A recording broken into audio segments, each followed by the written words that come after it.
Hello mga kababayan, magandang umaga, magandang gabi. Ito na naman po si Mila.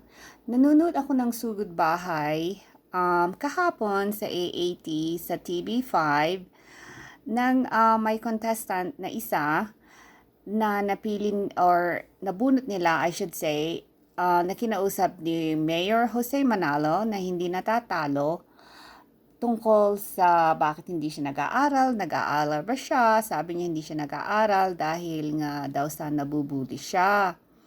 So, na-discuss nila ang pambubuli, na wag daw tayong mambuli. At sa gusto ko rin discuss ang topic na ito kasi napakahalaga sa ating mga kabataang Pilipino. Naitala nga o nabasa ko nga doon sa DepEd na ang pambubuli sa Pilipinas ay mahigit sa 17.5 million na mga estudyante ay nakakaranas ng pambubuli, which is talagang napakalaki kung tutuusin. Kaya hindi talaga maganda. Dapat walang ganyan sa Pilipinas. At saka may naitala or may itinala na anti-bullying policy tungkol dyan. Noong 2013, may pinirmahan si President Aquino na policy or act tungkol sa anti-bullying at iyan ay RA 10627, Act of 2013 Anti-Bullying Policy. Yan again ay RA 10627, Anti-Bullying Act of 2013. Ano ba yung RA 10627 na yan?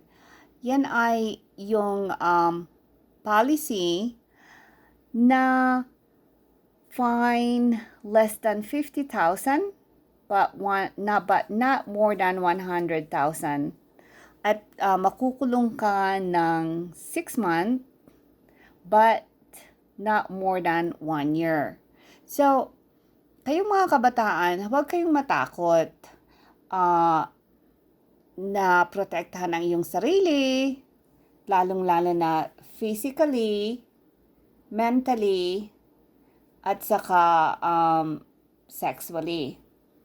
Naitala na sa mga nakalipas na taon ay may physical bullying na 56.79%, social bullying na 24.43%, at gender-based bias bullying ng 5.92%, at saka cyberbullying 6%, at retaliation 5.83%. So, yung physical ay talagang napakalaki. So, wag niyong pahintulutan na mangyari yan sa inyo. Meron nga tayong policy, kaya sabihin niyo kung sino man ang nabubuli sa inyo, lalong-lalo na sa school, na yan ay illegal, na hindi nila dapat gawin yon, na isusumbong ninyo sa police or sa mga teachers ninyo o kaya sa mga magulang ninyo. Lalong-lalo na pa kayo'y bata, pag may nang gumagawa na kaklase sa inyo yan, huwag kayong matakot. Kasi nga, pag natatakot kayo, di lalo nila kayong binubuli. Sabihin ninyo sa mga magulang nyo, sa teacher nyo, o sa mga pulis. Kasi nga, may na yan, may act na yan, or may policy, anti-bullying policy na yan. So, illegal na yan. So, sabi ng DepEd na para sa mga nabibiktima ng bullying ay maaari silang tumawag sa 863-21372. Sa Pilipinas ito. So, ito na naman sasabihin ko. 8632-1372 at 094517-59777. Maaari nyo din i-google ito. I-google nyo sa DepEd. Kasi nakuha ko itong telephone na ito sa website ng DepEd. Okay, ito bansa, ano bang website ito? Ang website ay ngayon. Yun ang nakalagay dito. Philippine Star ngayon. Yan ang nakalagay. Ang petsa ay February 14, 2023. 710.5 milyong estudyante na bubuli sa school. Doon ko siya nakuha ang telepono na ito. May article sila in regards of bullying. So, pwede niyong i-google yan. Ang pinagkunan ko again is Filipino Star ngayon. Doon ko kinuha yung telepono na yan at saka yung informasyon.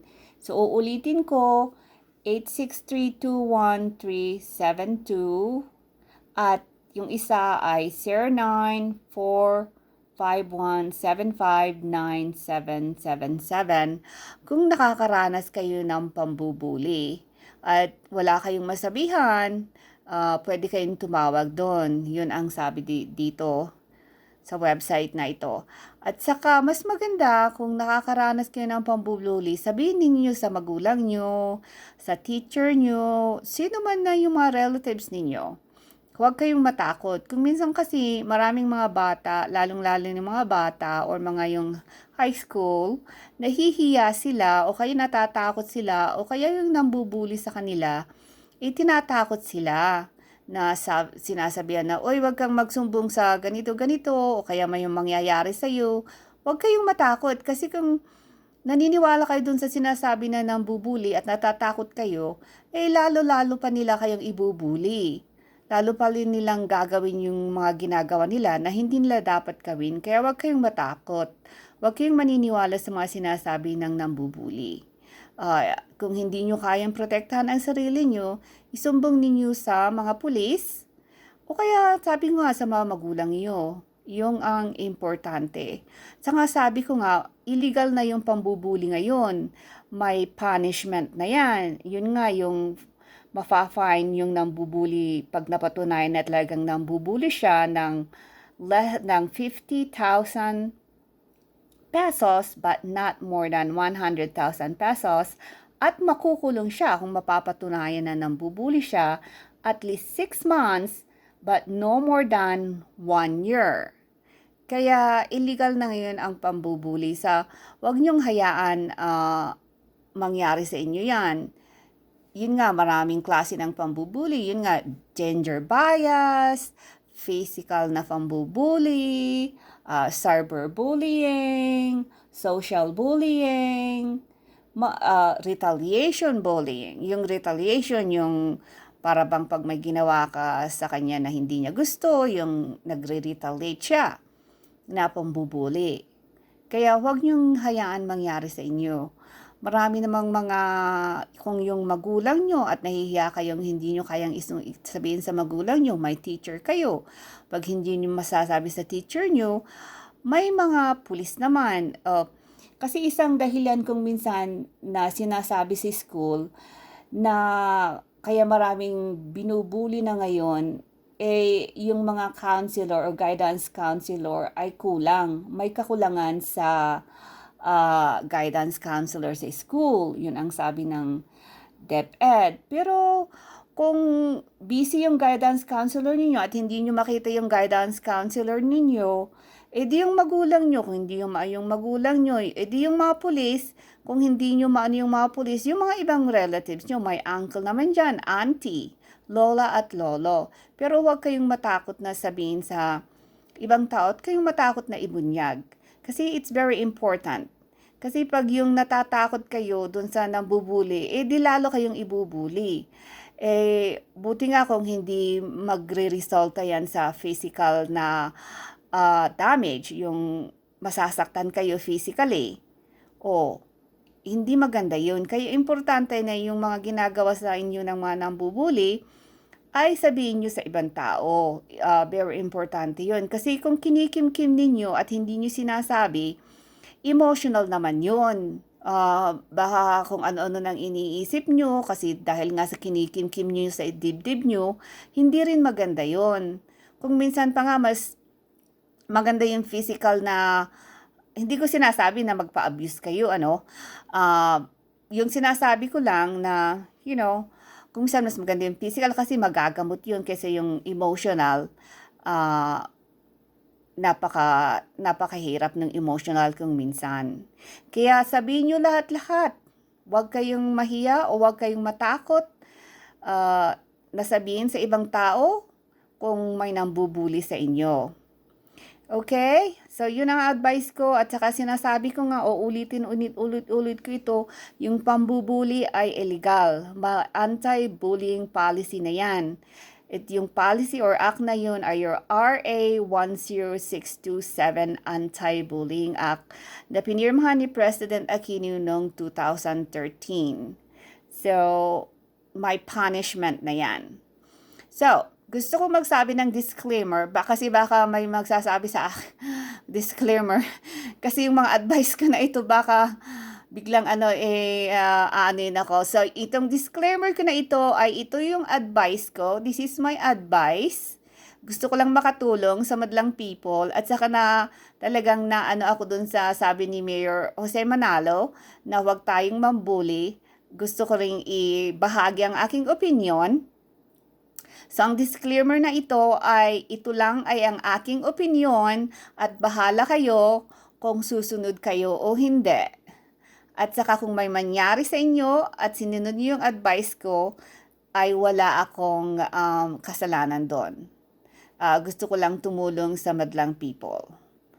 Okay? Thank you so much. At saka gusto ko rin na kunin itong moment na ito na magpasalamat sa lahat ng aking mga subscriber, mga bago kong subscriber. Maraming salamat po sa inyong lahat. Ako po'y taos-pusong nagpapasalamat sa inyo sa pagsusubscribe ninyo at panonood nyo ng aking mga videos. Maraming salamat po. Magandang hapon at magandang gabi at magandang umaga. God bless po.